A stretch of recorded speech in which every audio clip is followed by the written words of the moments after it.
8 ans plus tard, l'air est lourd de la puanteur âcre des débris en feu. Fleming, un homme marqué par les rides de la fin de la quarantaine, observe à travers des jumelles le visage figé dans l'horreur. Du cœur des décombres en flammes, une silhouette humaine, Simon, émerge, irradiant d'une lumière surnaturelle. Il avance avec une lenteur inquiétante, entouré d'un brasier intense et tourbillonnant. Les yeux de Simon brûlent d'une intensité rouge sang terrifiante, fixés sur une horreur invisible. Autour de Simon, la lumière s'intensifie, s'enroulant en un tourbillon éclatant qui s'étend rapidement. Les cieux s'embrasent dans un spectacle spectaculaire, reflétant l'énergie chaotique qui tourbillonne en contrebas. Une colonne colossale de lumière éclatante jaillit, transperçant le ciel sur des kilomètres, tel un phare sans fin. La puissance pure de la lumière s'étire jusqu'aux cieux, un spectacle à couper le souffle et terrifiant. Depuis la colonne colossale, d'innombrables êtres de lumière descendent à une vitesse vertigineuse, filant vers la terre terrifiée. Leurs formes rayonnantes illuminent les ruines effondrées de l'ambassade, projetant de longues ombres dansantes. À mesure que les entités lumineuses approchent, une peur glaciale s'empare des foules terrifiées en contrebas. Les gens s'effondrent, se désintégrant en tas de poussière au passage des êtres de lumière, un jugement funeste en train de s'accomplir. L'air se remplit de l'horreur silencieuse de leur dissolution. Témoignage terrifiant d'une puissance irrésistible. Au milieu de la foule chaotique, le visage désespéré de Fleming, marqué par une profonde angoisse, tente de percer la panique. Ses yeux, grands ouverts dans une supplique désespérée, se fixent sur Simon, une prière muette s'échappant de ses lèvres au cœur de la scène tumultueuse. D'une main tremblante, Fleming porte un mégaphone à ses lèvres, sa voix incarnant un espoir fragile face au chaos grandissant. À travers les grésillements amplifiés, sa voix se brise. « Simon, Simon, je t'en prie, arrête toute cette destruction. » Sa supplique résonne, chargée d'une émotion brute. « Nous sommes tes amis, s'il te plaît, Simon. » La prière désespérée de Fleming reste suspendue dans l'air, voix solitaire et vulnérable sur fond de ruines imminentes. Dans les ruines désolées de l'ambassade, les lèvres de Simon bougent, mais la voix qui en sort est profonde, rauque et d'un autre monde. Simon déclare « Je ne peux pas arrêter. Ce n'est pas moi, mais le ciel. Les humains ont ouvert les portes entre le ciel et la terre. » Sa voix retentit avec une effrayante irrévocabilité. Le jour du jugement a commencé. Les ruines de l'ambassade en décomposition se dressent, monument austère à la trahison et au désespoir. La voix de Fleming, brute et désespérée, déchire le silence, faisant écho à la dévastation. « Mais pourquoi nous? Nous sommes tes amis ?» Sa supplique retentit, témoignage d'une confiance brisée. « Que pouvons-nous faire? Que devons-nous faire ?» Il s'écrie, sa voix une question désespérée qui résonne en écho. Chaque mot brise le silence, écho désespéré de son angoisse. « S'il te plaît, Simon, aide-nous » supplie-t-il, sa dernière prière planant lourdement sur les ruines. Depuis les ruines de l'ambassade, la voix de Simon, étrangère mais empreinte d'une douleur familière, résonne comme un ultime adieu. Il se retourne, s'éloignant lentement, silhouette solitaire face à un bouleversement cosmique imminent. Un gigantesque tourbillon de lumière, désormais large d'1 kilomètre, suit chacun de ses pas, engloutissant l'immense ciel au-dessus. Ses derniers mots, un murmure déchirant. « J'aurais aimé pouvoir. S'il vous plaît, dites à Sarah, Eric et Lily que je les aime. » Le ciel se transforme en un abîme de lumière tourbillonnante, la silhouette de Simon s'effaçant au cœur du maelstrom cosmique. Un jour de janvier, morne et gris, la pluie tombe sans relâche, détrempant la terre d'un vieux cimetière de Chicago. Un jour de janvier, morne et gris, la pluie tombe sans relâche, détrempant la terre d'un vieux cimetière de Chicago. Le tueur se tient debout, chacun de ses gestes calculés avec froideur, tandis que des barbelés marquent la limite de la prison d'État derrière lui. Son regard se fixe sur une pierre tombale, le numéro 7328 gravé dans la pierre froide, une révélation brutale et glaçante. Il se souvient de ce qui s'est passé. Il comprend que ce lopin de terre boueux est sa propre tombe, un espace qu'il occupe désormais, un destin funeste. Ses yeux, vifs et méthodiques, scrutent minutieusement les rangées interminables de véhicules à la recherche d'une cible vulnérable. Il verrouille sa cible sur une silhouette isolée, un homme en parka verte, dont le destin est scellé dans le regard implacable de l'assassin. L'homme, sans méfiance, se retrouve dans la ligne de mire du tueur, présage silencieux de la tempête à venir. David Hirsch, distingué et inconscient du danger, marche vers sa voiture, figure majestueuse, ignorante de la menace tapie. Son véhicule l'attend dans un coin isolé et mal éclairé, un piège tentant dans l'obscurité grandissante. Sortant des ombres profondes, l'assassin apparaît, spectre silencieux et fluide de menace. Un pistolet noir et élégant se matérialise dans sa main gantée, promesse glaçante d'une violence rapide et silencieuse. Sous la lumière crue des lampadaires du parking, un assassin menaçant se dresse, silhouette sombre dans la nuit. David, le visage figé par la terreur, sursaute lorsque l'assassin aboie « Donne-moi ton portefeuille et les clés de ta voiture ». Tremblant, David tend une liasse de billets et les clés de la voiture, suppliant « S'il vous plaît, ne me tuez pas. Tenez, prenez tout ce que j'ai 2 jeunes enfants et une femme. Je n'alerterai pas la police », implore David. L'assassin, présence froide et implacable, prend le téléphone sans dire un mot. Un prélude glaçant à un acte inévitable. D'un geste fluide et maîtrisé, l'assassin lève un pistolet muni d'un silencieux, le canon brillant sinistrement dans la lumière tamisée. Un coup de feu silencieux résonne dans l'immense espace, tandis que le corps de David s'effondre sur l'asphalte, la vie s'éteignant en un instant. L'assassin jette un regard furtif sur la silhouette inerte, une indifférence glaçante gravée sur son visage. La transaction achevée, l'assassin se retourne et disparaît dans la nuit, ne laissant derrière lui que le silence et un froid persistant. Cachée dans l'ombre profonde d'une voiture en stationnement, une femme assiste, horrifiée, à un meurtre brutal qui se déroule sous ses yeux. Sa main, tremblante de façon incontrôlable, cherche à tâtons son téléphone portable, un besoin désespéré d'aide s'allumant en elle. Elle compose le 911, sa voix n'est qu'un murmure pressant, une prière silencieuse contre l'obscurité qui s'avance. La voiture volée s'éloigne à toute vitesse, sa plaque d'immatriculation gravée dans sa mémoire, indice crucial de la tragédie qui se joue. Témoin silencieuse, son appel à l'aide résonne dans la nuit, tel un phare d'espoir dans l'obscurité. Les sirènes hurlent une symphonie désespérée tandis que les voitures de police convergent, leurs gyrophares peignant l'autoroute d'une danse frénétique de rouge et de bleu. 3 voitures de patrouille forment une barrière impénétrable, enfermant le véhicule volé de l'assassin. Les issues de secours disparaissent. Une pluie de balles transperce la voiture volée, brisant les vitres et déchirant la tôle, dans un crescendo violent de destruction. L'assassin, pris dans le déluge incessant, tente une manœuvre désespérée, le véhicule gémissant sous l'assaut brutal. L'assassin vacille sous un tir direct, son corps convulse alors que la voiture volée fait une embardée violente sur l'autoroute. Le métal crisse contre le métal lorsque la voiture percute plusieurs véhicules de police, un choc dévastateur déchirant l'air. Propulsé dans les airs, le véhicule effectue des tonneaux, une balai destructeur et chaotique sur la route ouverte. La voiture s'écrase dans un amas de ferraille en flammes, témoignage de la violence du choc, désormais une épave tordue. Les yeux de l'assassin s'entrouvent, sa vision est floue alors qu'il est allongé sur une table métallique glacée, le froid s'infiltrant jusqu'à ses os.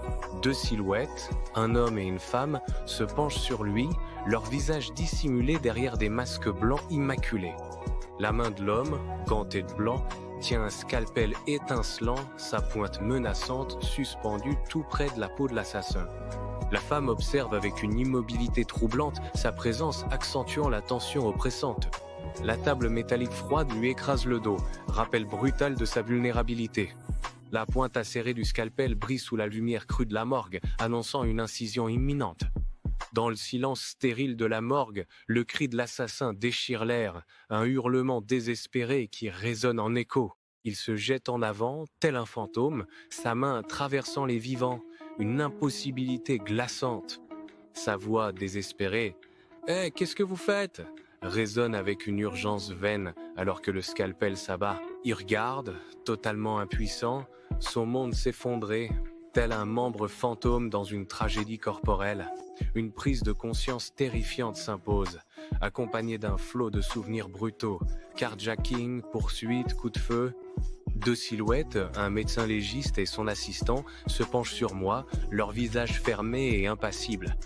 La lumière du soleil peine à traverser les arbres clairsemés, projetant de longues ombres sur des rangées interminables de pierres tombales identiques. Chaque pierre froide, ne porte qu'un numéro. Témoignage brutal de vies oubliées.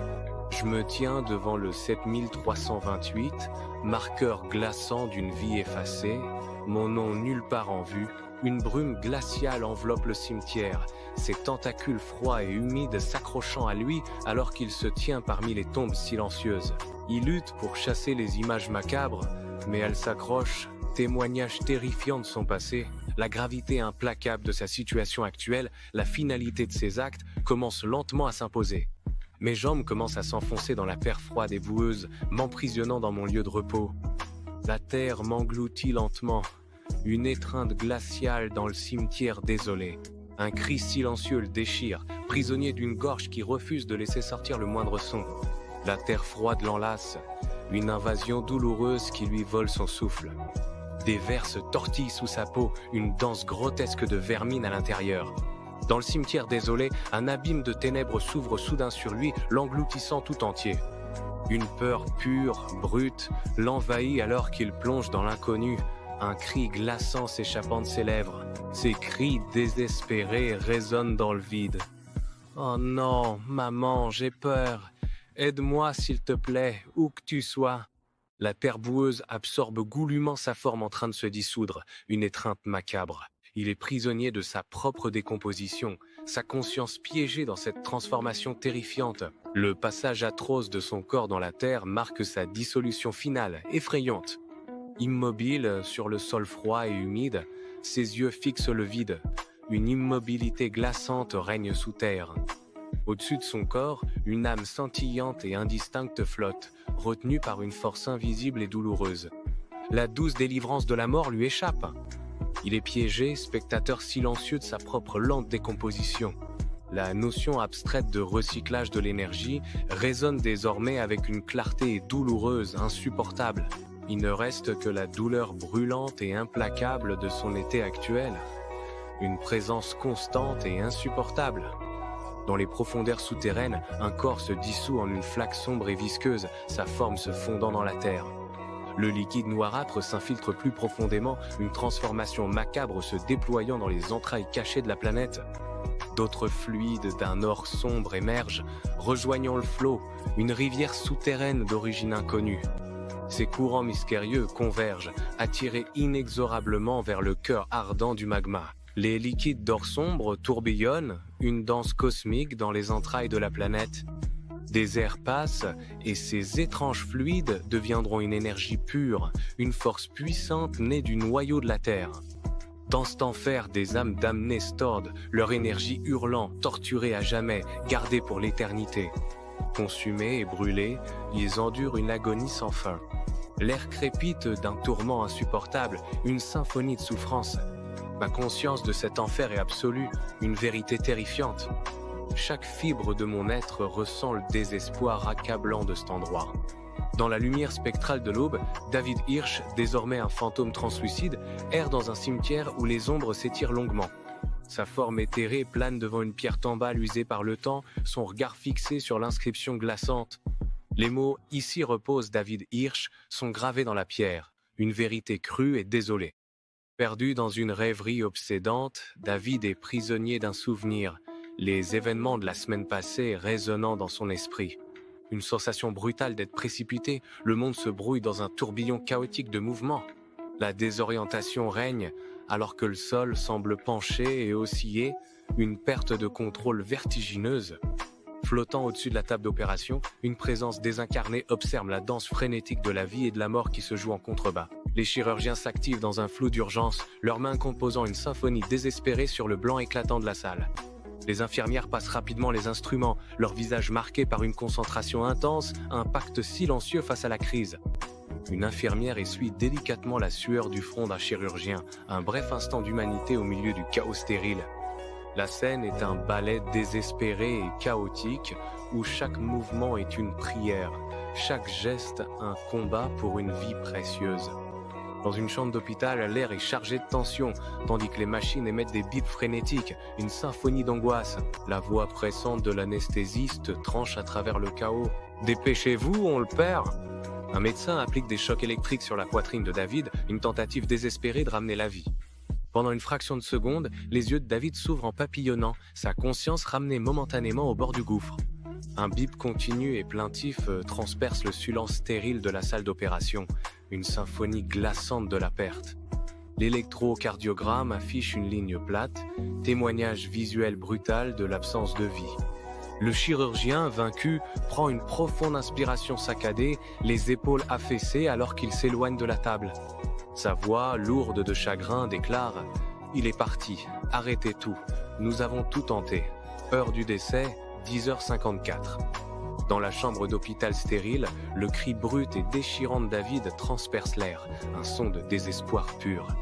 Il se jette sur le chirurgien, les mains tendues dans une tentative désespérée et vaine de saisir une forme vivante.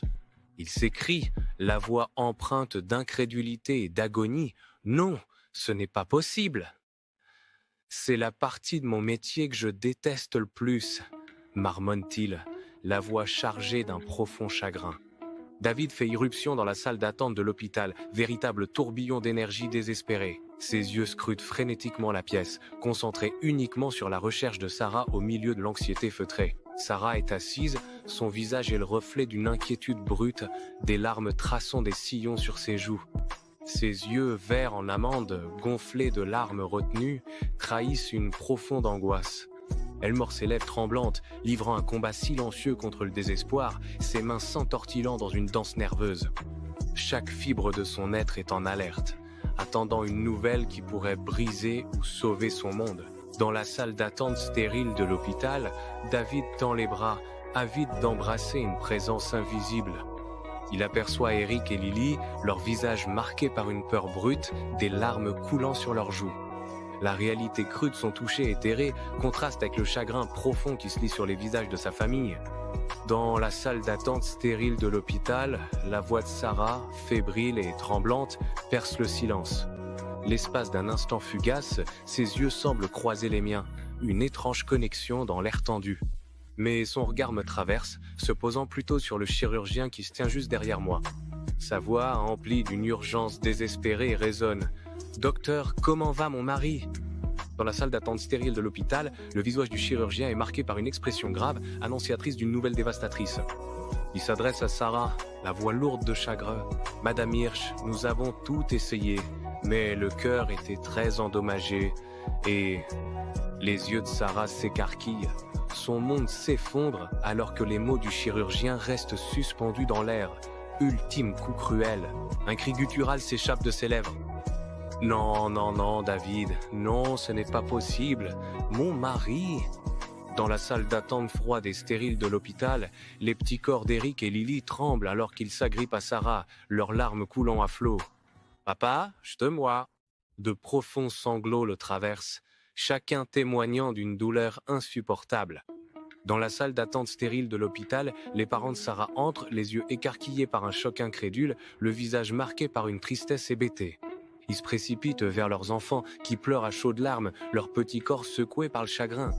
Une étreinte écrasante alors que les parents serrent leurs enfants endeuillés dans leurs bras, leur propre douleur reflétant les larmes des enfants. Dans une salle d'attente d'hôpital stérile, les sanglots étouffés de Sarah brisent le lourd silence, son visage enfoui dans ses mains. Les murs d'un blanc éclatant de la salle d'attente semblent se refermer sur eux, amplifiant leur sentiment d'angoisse écrasante.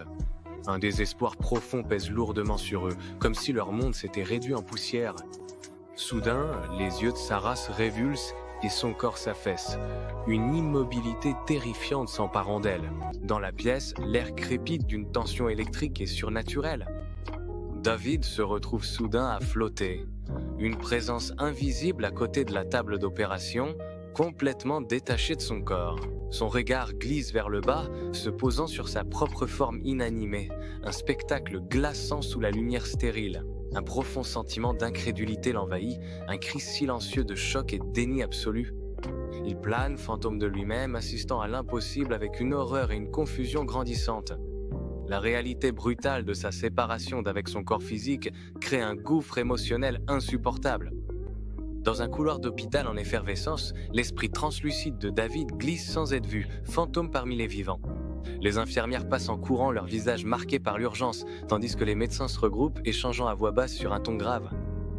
Les familles se serrent les unes contre les autres, leurs visages peints d'un chagrin brut et palpable sous la lumière tamisée.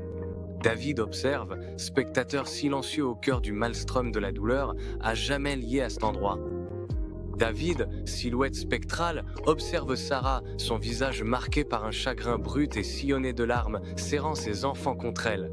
Il tend la main, geste désespéré de réconfort, mais celle-ci traverse leur corps, invisible et insensible. Sarah et ses enfants restent inconscients de sa présence éthérée, perdus dans leur propre monde de douleur. Le contraste saisissant entre la forme spectrale de David et le chagrin tangible de sa famille pèse lourdement dans l'air. Dans un flashback saisissant, les yeux de la jeune fille Lily, grands ouverts et inébranlables, transpercent l'obscurité. Son regard, intense et profond, semble se fixer sur quelque chose au-delà de la vue ordinaire. L'expression de l'observateur invisible commence à changer, la confusion assombrissant ses traits. Le regard inébranlable de Lily détient un pouvoir mystérieux, laissant entrevoir des profondeurs cachées. Une prise de conscience naissante se répand lentement sur le visage de l'observateur. Une compréhension silencieuse s'installe. Le flashback s'achève, laissant derrière lui l'impression glaçante de la vision extraordinaire de Lily. La salle d'attente de l'hôpital baigne dans une lumière stérile et inquiétante, projetant de longues ombres étranges qui dansent sur les murs. Au cœur de la pièce, une prise de conscience glacialement m'envahit, une terreur silencieuse qui tord mon âme. Des infirmières affairées, des familles inquiètes me traversent, inconscientes de ma présence, mon esprit invisible et inaudible. Sous un ciel gris et sombre, un cimetière s'étend, ses pierres silencieuses témoignant d'un chagrin profond. Autour d'une tombe ouverte, famille et amis se rassemblent, leurs visages marqués par la douleur brute de la perte. Sarah, visiblement dévastée, serre ses enfants contre elle, ses jointures blanchies par la force de son étreinte désespérée. Ses yeux, pleins de larmes retenues, fixent l'abîme, un cri silencieux de chagrin résonnant dans l'air. Le cercueil poli portant le nom de David est lentement descendu dans la terre qui l'attend, une descente sombre. Sarah se tient près de la tombe, un sanglot silencieux s'échappant de ses lèvres, son chagrin étant une force brute et palpable. Son corps vibre de douleur, un cri profond et silencieux résonnant dans le cimetière tranquille. Le bruit sourd de la terre frappant le cercueil résonne, une ponctuation brutale et définitive sur l'instant. Dans un flashback poignant, la jeune Lily se tient aux côtés de sa mère, une petite silhouette débordant d'une compréhension silencieuse. Ses yeux, grands et innocents, sont attirés à plusieurs reprises vers un espace vide à côté d'elle, une reconnaissance muette. C'est comme si elle percevait une présence invisible, un secret profond qu'elle seule peut voir. Une tristesse discrète et complice brille dans son regard, trahissant une sagesse au-delà de son âge. Ses yeux innocents portent une compréhension profonde et indicible de l'invisible. Alors que le crépuscule peint le cimetière de teintes sombres, une transformation subtile et étrange commence. Des lumières éthérées et pâles émergent de la terre près de plusieurs tombes, pulsant doucement dans l'obscurité grandissante. David, silhouette solitaire, observe ces phénomènes étranges, son visage reflétant la perplexité et le malaise. La lueur douce et palpitante éclaire son expression déconcertée, une question muette dans la nuit qui s'épaissit. Dans le cimetière baigné de clair de lune, des formes translucides commencent à scintiller, se rassemblant parmi les vieilles pierres tombales. Des lumières éthérées pulsent doucement, invitant d'autres esprits à cette silencieuse et spectrale assemblée. David se tient au milieu des esprits qui s'élèvent, témoin silencieux et solitaire de ce mystère qui se dévoile. Ses yeux, grands ouverts, mêlant émerveillement et appréhension, suivent les silhouettes fantomatiques qui se rassemblent. L'air crépite d'une énergie invisible, tandis que les formes translucides s'approchent, leur dessin enveloppé d'un silence surnaturel. L'expression de David change. Une profonde incertitude assombrit ses traits alors qu'il observe l'assemblée spectrale. 7 jours après la mort de David, le cimetière est une toile d'ombre. Les pierres tombales à peine visibles sous le voile de la nuit. Un profond silence plane dans l'air, seulement troublé par les murmures du vent à travers les monuments oubliés. Soudain, du cœur du cimetière, une lumière éclatante et brûlante explose, chassant l'obscurité. Son intensité est à couper le souffle, un phare blanc aveuglant qui déchire le noir oppressant de la nuit. La lumière pulse d'une puissance surnaturelle, projetant de longues ombres dansantes depuis les pierres anciennes. C'est un spectacle d'énergie brute et indomptée qui submerge les sens, transperçant la trame même de la nuit. Dans la lueur spectrale d'une nuit de cimetière, une lumière éthérée s'intensifie, vibrant d'une puissance surnaturelle. De cet éclat aveuglant émergent trois êtres lumineux, leurs silhouettes grandes et rayonnantes, presque trop éclatantes pour être regardées. Ils glissent avec une grâce irréelle, leurs formes indistinctes faites d'une énergie pure et scintillante. Un sentiment de profonde révérence plane dans l'air alors que ces entités radieuses avancent avec détermination. Leur approche silencieuse vers l'esprit de David est un ballet de lumière et de mystère, une confrontation avec le divin. Les yeux de David, grands ouverts et perdus, reflètent un montage éthéré d'une vie d'amour et de joie. Le visage radieux et souriant de Sarah vacille, phare de bonheur dans le flot rapide des souvenirs. Le chaos joyeux de ses enfants en train de jouer, une étincelle vibrante et fugace de pur bonheur danse devant lui. Son expression, marquée par une profonde réflexion, renferme toute une vie d'amour condensée en un seul instant à couper le souffle. Dans le silence hanté d'un cimetière nocturne, une lumière éthérée commence à se rassembler, scintillant d'une puissance surnaturelle. Un tunnel colossal de lumière pure et tourbillonnante déchire le ciel, s'étirant dans l'abîme infini au-dessus du sol sacré. Les êtres lumineux, leurs formes rayonnantes, émergent du vortex tourbillonnant, leur présence illuminant l'obscurité. Par des gestes gracieux et silencieux, les êtres adressent une invitation à David, l'attirant vers le portail éblouissant. David se tient au seuil de l'inconnu, la lumière tourbillonnante l'appelant vers un destin qui dépasse l'entendement humain. Dans la nuit sombre du cimetière, la silhouette de David commence à scintiller, translucide et éthérée. Une douce traction irrésistible le soulève du plan terrestre, un adieu silencieux au monde d'en bas. Il s'élève dans un vaste tunnel de lumière éthérée et a coupé le souffle, laissant les ombres derrière lui. À chaque centimètre qu'il gravit, son esprit brille d'une lueur surnaturelle, irradiant une lumière pure. Sa forme devient un phare, une âme radieuse s'engageant dans un voyage lumineux inconnu. David glisse à travers un tunnel, un kaléidoscope envoûtant de couleurs tourbillonnantes et de lumière scintillante. Un sentiment accablant de paix et de chaleur l'enveloppe, une étreinte bienheureuse du royaume éthéré. Il transcende vers une nouvelle dimension, un royaume de pure lumière et d'énergie sans limite où règne la sérénité. Dans cette existence paisible, David trouve le bonheur ultime, baigné dans l'éclat radieux de la lumière pure. Dans une salle d'accouchement austère, les néons éblouissent, mettant en relief le visage de Sarah strié de sueur, tandis que le matériel médical bourdonne autour d'elle. La mâchoire serrée, chaque muscle tendu dans un effort déchirant, témoignage d'une volonté brute et viscérale. Les médecins et les infirmières se déplacent avec une efficacité précise et calme, leur concentration intense au cœur de ce drame à enjeu élevé.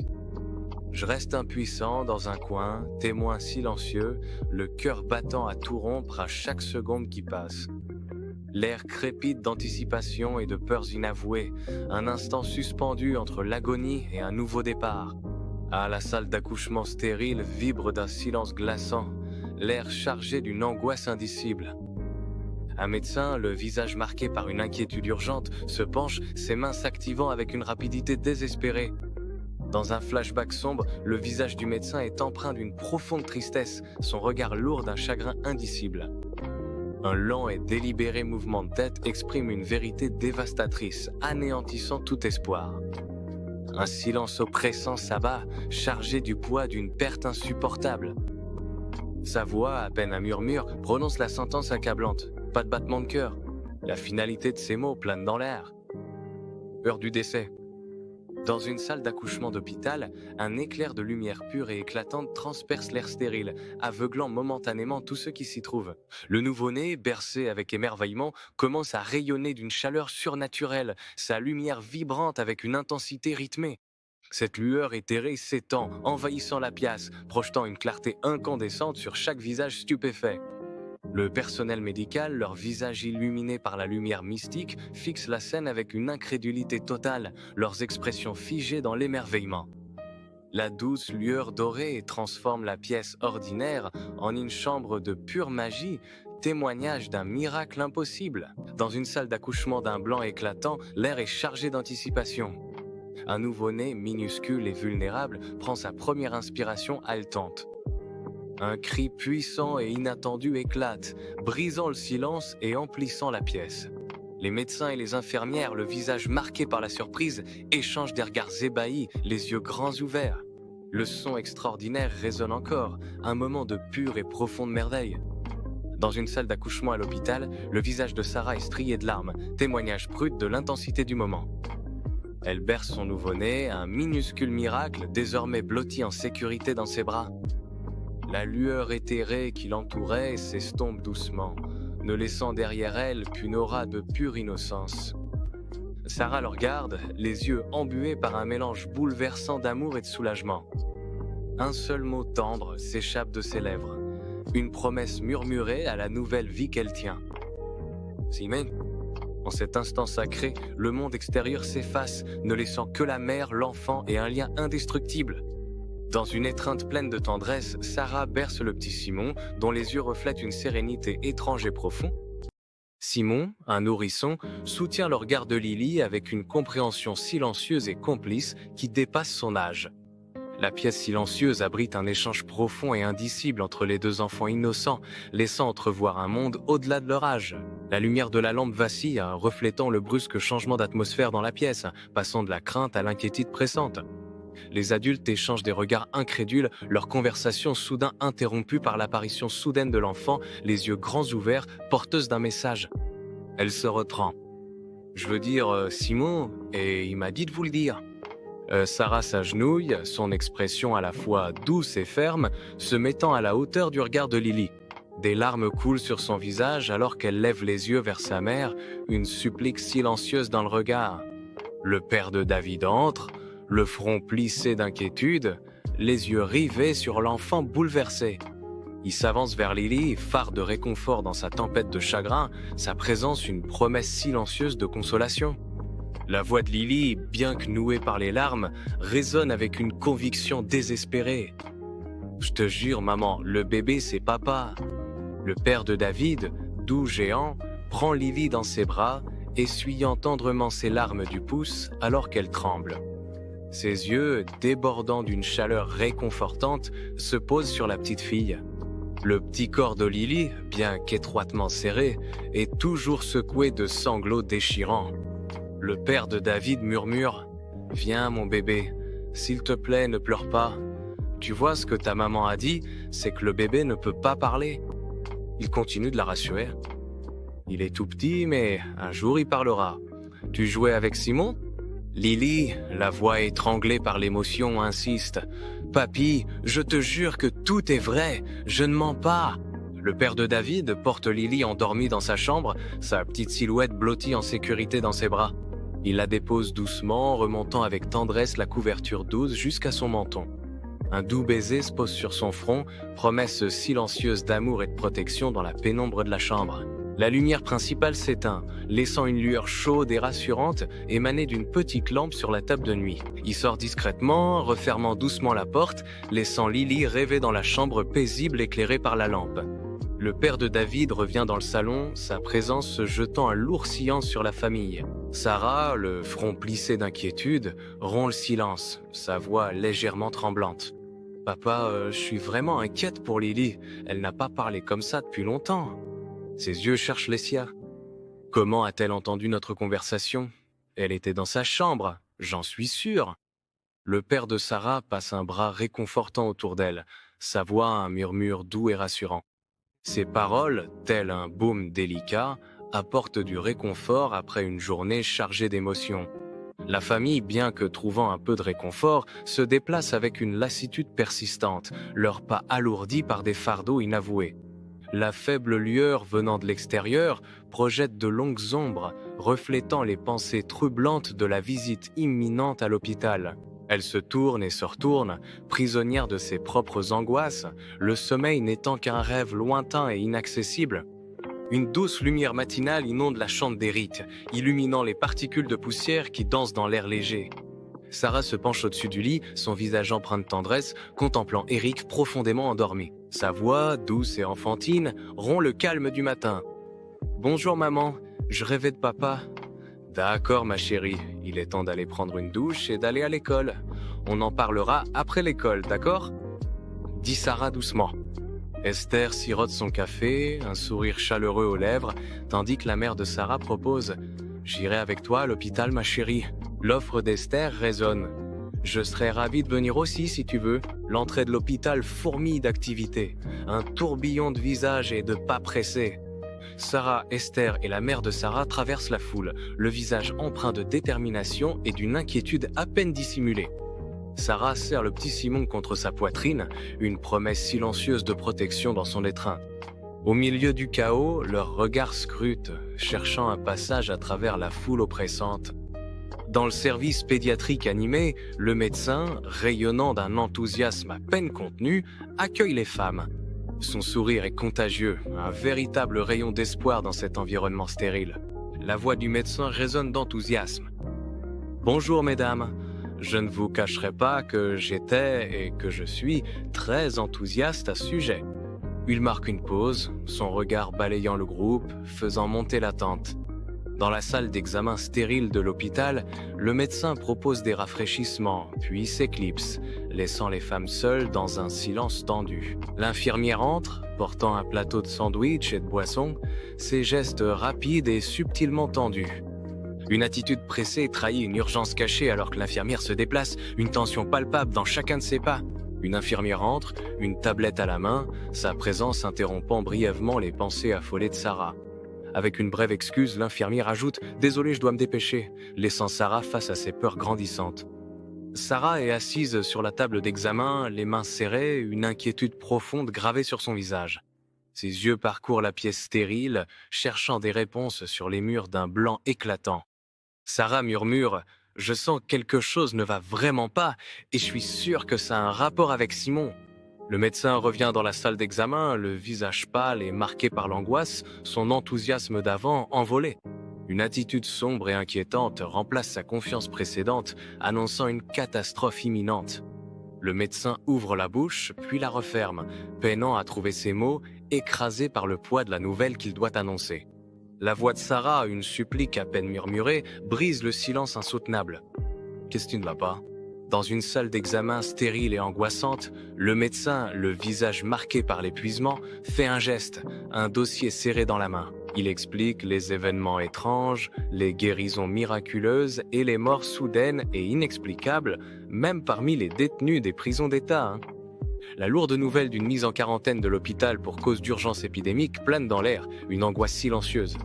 Son téléphone vibre, strident et insistant. Ses yeux s'écarquillent légèrement en voyant l'identité de l'appelant, le CDC. Dans la chambre d'hôpital stérile, le médecin raccroche, le visage marqué d'une inquiétude sombre alors qu'il se tourne vers Sarah et Simon.